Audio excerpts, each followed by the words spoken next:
ಅಲ್ಲಿ ಏನದು? ತಾಳಿ ಅಕ್ಕರೆ. ಅದ್ ನನಗೂ ಕಾಣಿಸ್ತಿದೆ. ಅದನ್ನ ಕೈಯಲ್ಲಿ ಇಟ್ಕೊಂಡು ಏನ್ ರಿಪೇರ್ ಮಾಡ್ತಿದ್ಯಾ ಅಂತ ಕೇಳಿದೆ.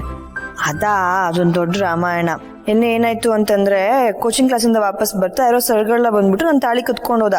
ಅದನ್ನ ಇನ್ಯಾರೋ ಬಂದು ಹೊಡೆದು ಬಡ್ದು ವಾಪಸ್ ಕೊಡ್ಸಿದ್ರು. ಅದು ಕಿತ್ತೋಗಿದ್ಯಾ, ಅದಕ್ಕೆ ರಿಪೇರಿ ಮಾಡ್ತಾ ಕುತ್ಕೊಂಡಿದ್ದೀನಿ. ಅದನ್ನ ಇಷ್ಟು ಈಸಿಯಾಗಿ ಹೇಳ್ತಿದ್ಯಾ ಮಲ್ಲಿ ನೀನು? ನಾನು ನಿಂಗೆ ಎಷ್ಟು ಸಲ ಹೇಳಿದ್ದೀನಿ ರಾತ್ರಿ ಒಬ್ಳೆ ಓಡಾಡೋಳು ಸ್ವಲ್ಪ ಹುಷಾರಾಗಿರ್ಬೇಕು ಅಂತ. ನೀನ್ ಯಾಕೆ ಕ್ಯಾಬಲ್ ಬರಲ್ಲ? ಅಲ್ಲ, ನಿಂದೆ ಅಷ್ಟೊಂದು ಗಾಡಿಗಳಿದೆ, ಅದ್ರಲ್ಲಿ ಬರ್ಬೋದಲ್ವಾ? ಇಷ್ಟು ವರ್ಷ ಜಯದೇವ್ ಅವ್ರ ಭಯದಿಂದ ಅವ್ರ ಕಣ್ಣು ಕಾಣಿಸ್ಬಾರ್ದು ಅಂತ ನನ್ ಜೊತೆ ನಂತರ ಲೈಫ್ ಲೀಡ್ ಮಾಡಿದೆ. ಬಟ್ ಈಗ ಯಾವ ಸಮಸ್ಯೆನೂ ಇಲ್ವಲ್ಲ, ಮತ್ತೆ ಯಾಕೆ ಹಳೆ ಲೈಫ್ಗೆ ಅಂಟ್ಕೋಬೇಕು ನೀನು? ಹೊಸದಾಗಿ ಜೀವನ ಶುರು ಮಾಡ್ಬೋದಲ್ವಾ? ಸೇಫ್ ಆಗಿ ಒಂದು ಲೈಫ್ ಲೀಡ್ ಮಾಡ್ಬೋದಲ್ವಾ ಮಲ್ಲಿ ನೀನು? ಅಕ್ಕರೆ, ಆ ಲೈಫ್ ಅಷ್ಟು ಈಸಿ ಇಲ್ಲ. ಸುಮ್ಮನೆ ತಲೆನೋವು ಬರುತ್ತೆ. ಅದಕ್ಕಿಂತ ಇವಾಗ ನಾವು ಜೀವನ ಮಾಡ್ತಿದೀವಲ್ಲ, ಈ ಸಿಂಪಲ್ ಲೈಫ್ ಇದೇ ಬೆಸ್ಟ್.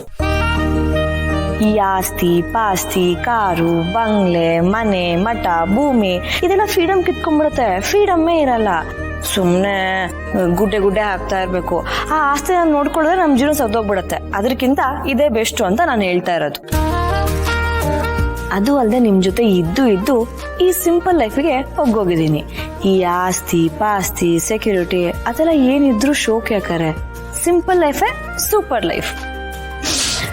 ಅಕ್ಕರೆ, ಈ ತಾಳಿ ಏನೋ ರೆಡಿ ಆಯ್ತು, ಇದನ್ನ ಹಾಕೊಳ್ಳ ಬೇಡವಾ ಅಂತಾನೆ ಕನ್ಫ್ಯೂಷನ್. ಯಾಕೆ ಕನ್ಫ್ಯೂಷನ್? ಮನ್ಸಲ್ಲಿ ಪ್ರೀತಿ ಇದ್ರೆ ಮಾತ್ರ ಮಲ್ಲಿ ಆ ತಾಳಿಗೆ ಬೆಲೆ, ಅದಕ್ಕೊಂದು ಅರ್ಥ. ಇಲ್ಲ ಅಂದ್ರೆ ಅದಕ್ಕೆ ಯಾವ ಅರ್ಥನೂ ಇಲ್ಲ, ಯಾವ ಬೆಲೆನೂ ಇಲ್ಲ. ಅದು ಬರೀ ಒಂದ್ ಸರ ಅಷ್ಟೇ. ನೀನ್ ಗಂಡ ಅಂತ ಅನಿಸ್ಕೊಂಡವನು ನೀನ್ ಕುತ್ತಿಗೆಗೆ ಗಂಟು ಕಟ್ಟ. ಅದು ಗಂಟಾಗಿ ಉಳಿತು, ನಂಟಾಗ್ಲಿಲ್ಲ. ಒಳ್ಳೆ ಭಾವನೆ ಆಗ್ಲಿ ಪ್ರೀತಿ ಆಗ್ಲಿ ಯಾವುದೂ ಇರ್ಲಿಲ್ಲ. ನಿನಗ್ ಸಿಗ್ಬೇಕಾಗಿರೋ ಗೌರವ ಮಾನ ಸ್ಥಾನ ಯಾವುದೂ ಅವ್ರ ಕಡೆಯಿಂದ ಸಿಕ್ಕಿಲ್ಲ. ನೋಡು ಮಲ್ಲಿ, ಗಂಡ ಆಗ್ಲಿ ಹೆಂಡತಿ ಆಗ್ಲಿ ಪರಸ್ಪರ ಪ್ರೀತಿ ಇರಬೇಕು. ಒಬ್ರು ಮನ್ಸನ್ನ ಅರ್ಥ ಮಾಡ್ಕೊಳ್ಳೋ ಮನ್ಸು ಇನ್ನೊಬ್ರಿಗಿಲ್ಲ ಅಂದ್ಮೇಲೆ ಇವನ್ ಗಂಡನೂ ಅಲ್ಲ, ಅವಳು ಹೆಂಡತಿನೂ ಅಲ್ಲ. ಸುಮ್ನೆ ಕಾಟಾಚಾರಕ್ಕೆ ಎಲ್ರೂ ಜೊತೆಲಿದ್ದೀವಿ ಅನ್ನೋ ತರ ಆಗೋಗುತ್ತೆ ಅಷ್ಟೆ. ನಿನ್ ಬಗ್ಗೆ ಅವ್ರು ಒಂದ್ ಕ್ಷಣನೂ ಯೋಚನೆ ಮಾಡಿಲ್ಲ. ಮತ್ತ್ಯಾಕಿದೆಲ್ಲ? ಯಾವ ಪುರುಷಾರ್ಥಕ್ಕೆ?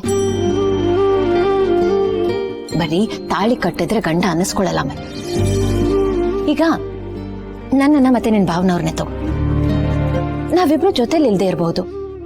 ದೈಹಿಕವಾಗಿ ಒಬ್ರಿಂದ ಒಬ್ರು ದೂರ ಇದ್ದೀವಿ, ಆದ್ರೆ ಮಾನಸಿಕವಾಗಿ ಯಾವಾಗ್ಲೂ ಜೊತೆಲೇ ಇರ್ತೀವಿ. ಸಮಯ ಸಂದರ್ಭ ಆಗಿದೆ, ಏನು ಮಾಡಕ್ಕಾಗಲ್ಲ.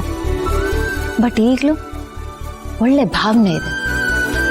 ಯಾರ ಎದುರುಗಳೇನು ನಾವು ಒಬ್ರನ್ನೊಬ್ರು ಬಿಟ್ಕೊಡಲ್ಲ.